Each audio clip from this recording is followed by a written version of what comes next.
$122,000.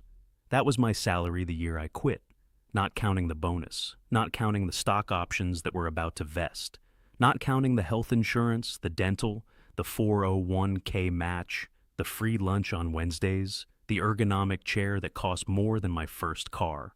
$122,000. I want you to hold that number in your head, because I need you to understand something before we go any further. I am not going to stand here and tell you it was easy. I am not going to wrap this in some glowing testimony where everything falls into place the moment I said yes to God. That is not what happened. What happened is I lost almost everything I had built in my 20s, and I need to tell you exactly what that looked like. Not because I want sympathy, but because I think you deserve to know what the price tag actually says before anyone tries to sell you a calling. My name does not matter for this story. What matters is that 5 years ago, I was a project manager at a tech company in a mid-size American city. I had a corner desk, not a corner office, but I was on track. My manager liked me, my reviews were strong, I understood the system, and the system understood me. I wore chinos and quarter-zip sweaters, and I drank oat milk lattes because someone told me regular milk was inflammatory. I went to the gym 4 days a week. I had a girlfriend who was also in tech. We talked about buying a house. I was 29 years old, and I was doing everything right. And I want to be very clear about this. I was not miserable. That is the part people always get wrong when they hear a story like mine. They assume I must have been depressed, burned out, drowning in some invisible crisis. I was not. I was fine. I was comfortable. I was building a life that made sense on paper, and mostly made sense in person too. And then I walked away from all of it to become an Orthodox priest. And the losses started on day one. Let me start with the obvious one, the money. Because people always want to talk about the money, and honestly, they should. When you leave a six-figure job to enter seminary, nobody hands you a transition package. There is no golden parachute for aspiring clergy. My income dropped to essentially zero overnight. I had savings, about 14 months worth if I was careful. And I was careful. I stopped eating out. I canceled every subscription. I moved from a one-bedroom apartment in a decent neighborhood to a studio that was smaller than my old living room. I remember standing in that studio on the first night, looking at boxes stacked against every wall and doing the math in my head. 14 months. That is how long I had before the math stopped working. And here is the thing about money that nobody warns you about when you are making it. It is not just what you buy. It is what you do not have to think about. When I had that salary, I never thought about groceries. I never checked my bank account before filling up my gas tank. I never did that awful mental calculation where you weigh whether you can afford the copay for a doctor visit or whether you should just wait and see if the pain goes away on its own. Money is not freedom. I know that now. But the absence of money is a very specific kind of weight, and that weight landed on me all at once. My first year in seminary, I made about $19,000 from a part-time job at a bookstore. $19,000. That is not a typo. That is an 84% pay cut. I want you to sit with that for a second. Imagine going to your job tomorrow and your boss says, "Congratulations. Starting next month, we are keeping you on, same hours, but we are paying you 16 cents on the dollar." You would call a lawyer. You would call the news. But I did this to myself, voluntarily. And every single month, when I looked at my bank statement, that fact stared back at me. But the money was only the top layer. Underneath it was something harder to name: status. I do not mean status in some vain, superficial way. I mean the basic social architecture of being a person that other people understand. When I was in tech, I could walk into any room and explain what I did in 10 seconds. Project manager, tech company, people got it. They had a mental box for me. They knew roughly what I earned, what my days looked like, what kind of restaurants I probably went to. There is a comfort in being legible to the world. You do not realize how much you lean on that comfort until it disappears. The moment I told people I was leaving to study for the priesthood, I became illegible. I watched it happen in real time, the face of my manager when I gave my notice. He actually laughed, not cruelly. He just genuinely thought I was joking. When he realized I was not, he leaned back in his chair and said, "I mean, are you okay?" That is what people say when they do not have a box for you. Are you okay? As if the only explanation for leaving a well-paying job to serve God is a mental health crisis. My coworkers were polite about it mostly. A few made jokes about me praying for their code to compile, but underneath the jokes, I could feel the distance opening up. I was no longer one of them. I was now a person who had done something inexplicable, and inexplicable people make others uncomfortable. My last day at the office, someone brought a cake. They wrote, "Good luck, Father," on it in frosting, even though I was years away from ordination. Everyone smiled, everyone was kind, and I walked to my car afterward and sat there for 45 minutes, because I understood with total clarity that I would never belong in that world again. Not because they would reject me, but because I had rejected the thing that made us the same. If you have ever made a decision that the people around you simply could not understand, you know this feeling. It is not hostility, it is something quieter than that.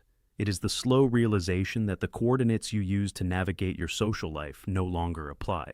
Your old GPS is useless, and the new one has not arrived yet. I want to talk about the lifestyle for a second, because people underestimate how physical this kind of loss is. I do not mean physical like pain. I mean physical like texture. The texture of your daily life changes completely. In my old life, Friday nights meant dinner at a restaurant with my girlfriend or drinks with friends from work.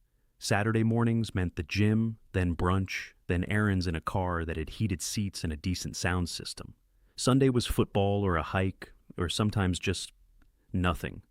Beautiful, luxurious nothing. In my new life, Friday nights meant reading. Not for pleasure. Reading dense theological texts in languages I was only beginning to learn. Saturday mornings meant liturgy, then more reading, then a shift at the bookstore. Sunday was church again, and not the kind where you show up at 11 and leave at noon. Orthodox services are long, beautiful but long. My weekends did not belong to me anymore, and I felt that, physically, in my body, like a limb that had been rearranged. My car was the thing that surprised me the most, honestly. I traded my 3-year-old sedan for a 12-year-old hatchback with a dent in the passenger door and a radio that only picked up AM stations. And I know how trivial that sounds. I know a car is just a car. But when you're sitting in traffic in a vehicle that smells faintly like the previous owner's dog, and the check engine light has been on for 3 weeks and you cannot afford to find out why, and the car next to you is the exact model you used to drive, it does something to you. It is not envy exactly. It is more like vertigo, a sudden awareness of how far you have fallen by every metric that the world uses to measure a life. And the world does measure. That is the part that gets you. Nobody sits you down and says your worth is determined by your income and your job title and the car you drive. But the measurement is happening constantly, invisibly, in every interaction. The way a waiter looks at you, the way a stranger estimates you in line at the coffee shop, the way your old college roommate pauses just a beat too long when you tell him what you are doing now. You can feel the recalculation happening behind their eyes.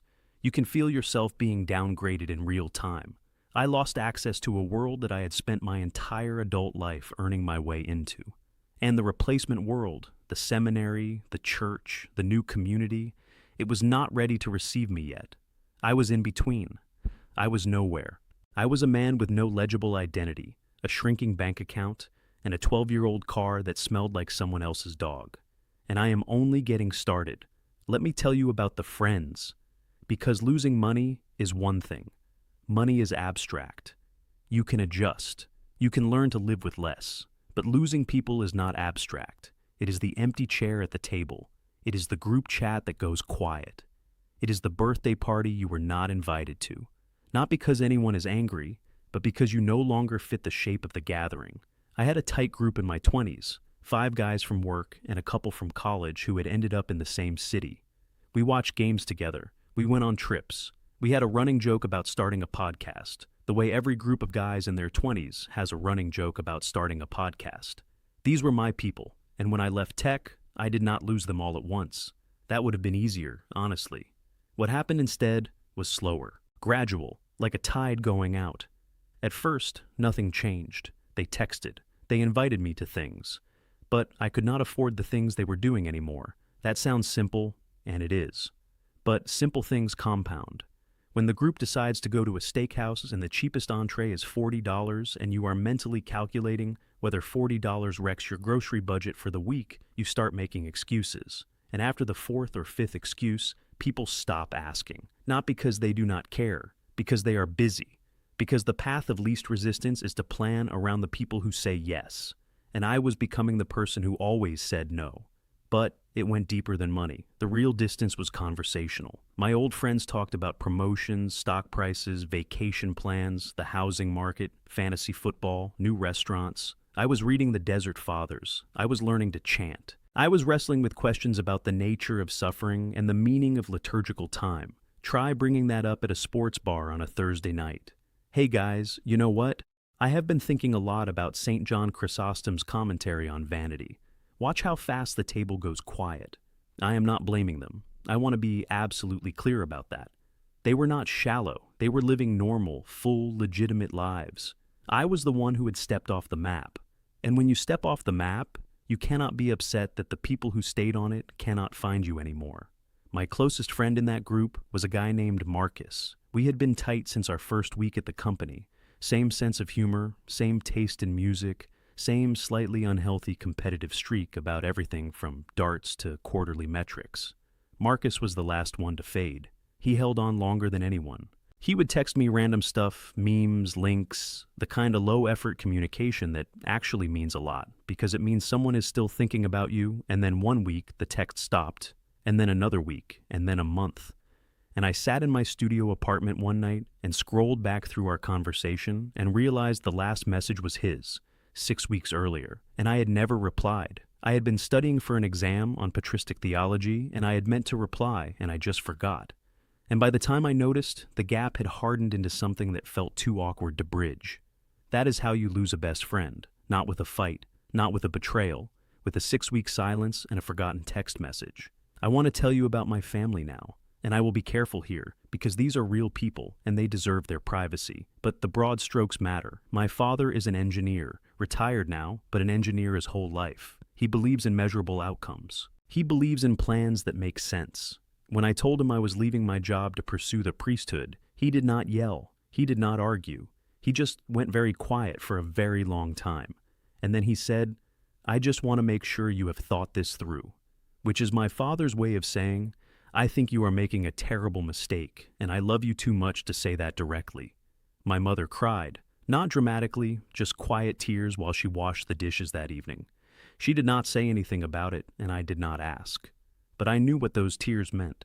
They meant she had been telling her friends about her son in tech, and now she would have to tell them something else, and she was not sure how to make that something else sound like good news. And here is where I need to say something that might sound strange. The hardest loss was not any specific person. It was the loss of a recognizable self. When you change your life that drastically, you do not just change your circumstances. You change the character in the story. The old me, the tech guy, the project manager, the one with the chinos and the oat milk latte, that person did not die exactly, but he stopped being the main character. And the new person, the seminarian, the future priest, he was not fully formed yet. He was a draft, an outline, a sketch on a napkin. So, who was I? During that in-between time, I genuinely did not know. I would catch my reflection in a window and feel a strange disconnect, like looking at someone you used to know. I would introduce myself at seminary events, and the words felt borrowed, like I was wearing someone else's name tag. This is disorienting in a way that is hard to describe if you have not experienced it. You spend your whole life building an identity, brick by brick, and then you voluntarily demolish it, and you are standing in the rubble, holding a blueprint for something that does not exist yet. And everyone around you is asking what you are building, and you cannot answer because you honestly do not know.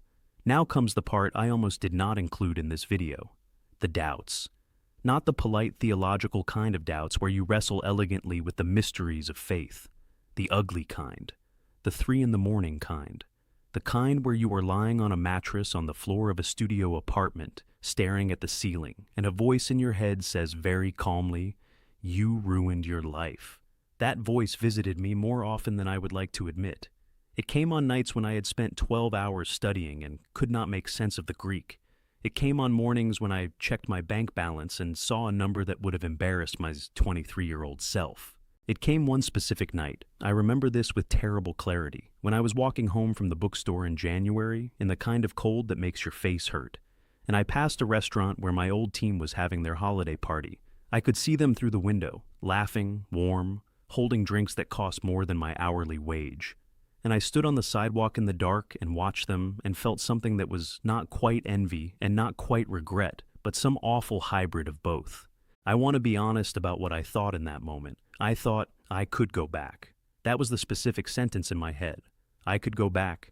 My old manager had said the door was open. I had the skills. I could update my resume, do a few interviews, and within 3 months I would be back in a heated office with a real salary and a 401k and a life that made sense to everyone, including myself. And that thought was not temptation in some dramatic biblical sense. It was not the devil on my shoulder. It was just math. It was just the reasonable, rational part of my brain doing a cost-benefit analysis and arriving at a very clear conclusion. The costs are enormous. The benefits are invisible. This equation does not balance. There was another night, later, deeper into seminary, when a classmate dropped out. He was older than me, a former lawyer, and I had admired him because he seemed so certain. He had given up even more than I had, and one Tuesday he was just gone.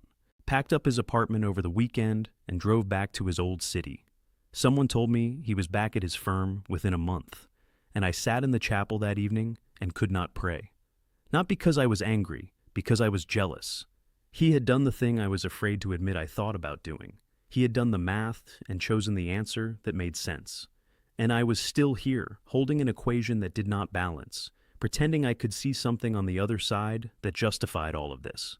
If you are still watching this, I want to thank you, because what I just told you is something I have never said publicly before. And I think most people who talk about following a calling skip this part. They skip the jealousy. They skip the nights when the math does not work.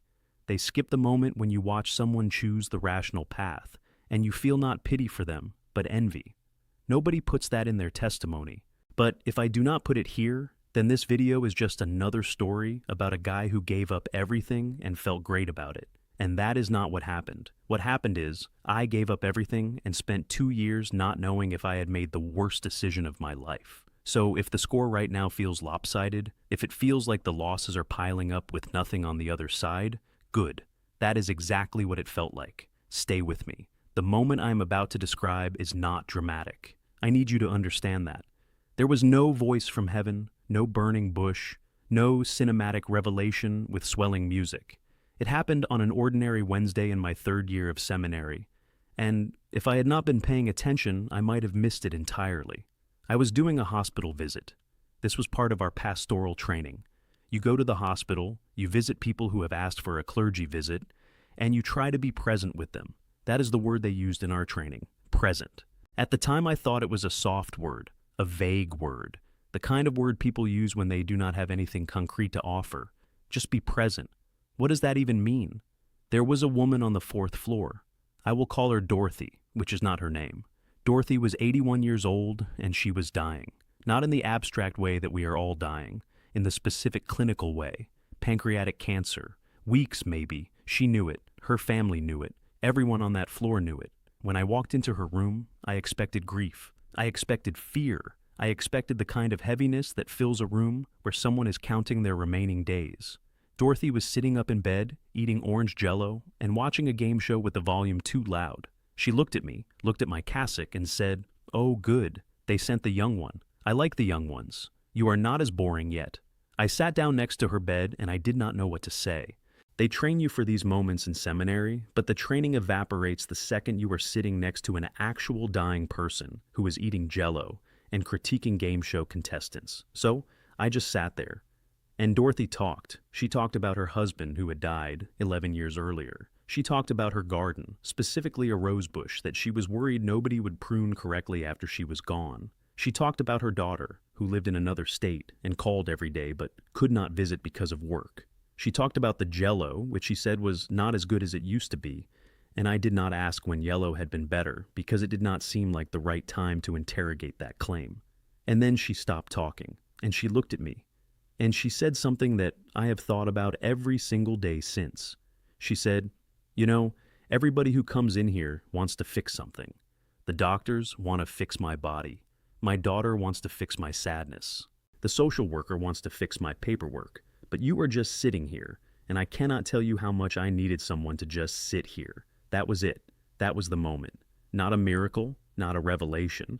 An 81-year-old woman with pancreatic cancer telling me that my presence, just my being there, not my skills, not my productivity, not my quarterly output, not my ability to manage a project or optimize a workflow, just me sitting in a chair was the thing she needed most in the world. I walked out of that hospital and sat in my terrible car in the parking garage, and something shifted. Not all at once, not like flipping a switch, more like a lens rotating into focus. And what came into focus was this. For the first 10 years of my adult life, I had been valuable because of what I produced. My salary was a measurement of my output. My status was a reflection of my usefulness to a system. I was a function, a well-compensated, well-optimized function. And the entire architecture of my old life was built on the assumption that my worth was located in what I could do. But in that hospital room, I had done nothing, literally nothing. I sat in a chair. I listened to a woman talk about Jell-O and rose bushes. I did not fix anything. I did not optimize anything. I did not produce a single measurable outcome. And it was the most important thing I had ever done in my life. Now here is where I could lose you. Because if I am not careful, this sounds like a Hallmark card. It sounds like one of those inspirational posts that people share on social media with a sunset in the background. Man discovers that love is more important than money. Yeah, groundbreaking. Tell me something I do not know. But that is not what I am saying. I am saying something harder than that. I am saying that I spent 2 years in genuine anguish, real doubt, real loss, real nights staring at the ceiling, wondering if I had destroyed my life. And the answer to all of that anguish was not a theological argument. It was not a Bible verse. It was not a wise old priest giving me the perfect piece of advice. The answer was an 81-year-old woman eating Jell-O who needed someone to sit with her while she died. And I was the one in the chair. That is what a calling is. I know that word gets thrown around a lot, and I know it has been cheapened by overuse. But I am telling you what it actually feels like from the inside. It does not feel like certainty. It does not feel like confidence. It feels like you have been carrying an equation that does not balance for years. And then one ordinary Wednesday you realize the equation was never supposed to balance. Because it is not an equation, it is not a cost-benefit analysis. It is not a transaction where you give up $122,000 and receive an equivalent amount of spiritual fulfillment in return. That is not how it works. What happens is you lose everything that the world uses to measure your value. And then, in the empty space where all that measurement used to be, you discover that you are still here, and you are enough. Not because of what you produce, not because of what you earn, not because of what you can put on a resume, but because you are a person sitting in a chair next to another person who needs you to be there. And that is the whole thing. That is the entire job description of a human being. And I had to lose $122,000 a year to learn it. I still drive the terrible car. It has 193,000 miles on it now, and the check engine light is still on, and I still cannot afford to find out why. I still live simply.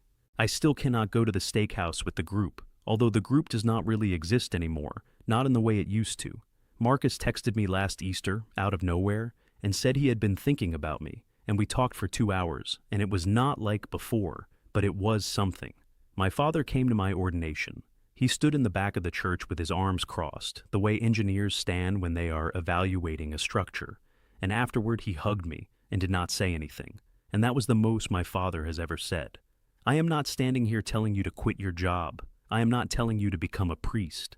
I am not telling you that money does not matter, or that comfort is the enemy of the soul. Money matters. Comfort is fine. Most of you watching this are exactly where you are supposed to be, doing work that is valuable and living lives that are good. But I want to ask you one question, and I want you to actually think about it, not just hear it and move on. Here it is. Do you know what you would be willing to lose everything for? Not what you think you should be willing to lose everything for. Not what sounds noble or impressive. What you actually, in your gut, in the place where the math stops working and something deeper takes over, would walk away from your entire life to do. You might not have an answer. That is okay.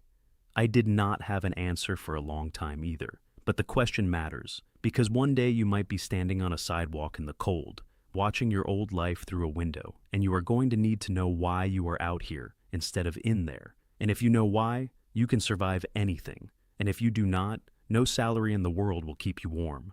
Dorothy died 9 days after I met her. Her daughter called the seminary to let me know. She said her mother had told her about the young priest who just sat there, and that it was the best visit she had had in the entire hospital. I keep a photo of Dorothy's rosebush on my desk. Her daughter sent it to me the following spring. The roses came back. Somebody pruned them after all. If this story meant something to you, I would genuinely appreciate it if you shared it with one person who might need to hear it. Not for my numbers, because I think there are people out there standing on sidewalks in the cold, and they do not know why yet. And maybe this helps. Subscribe if you want more conversations like this one. I will be here. I am not going anywhere. I gave up $122,000 a year to be here, so you can trust me on that. I will see you in the next one.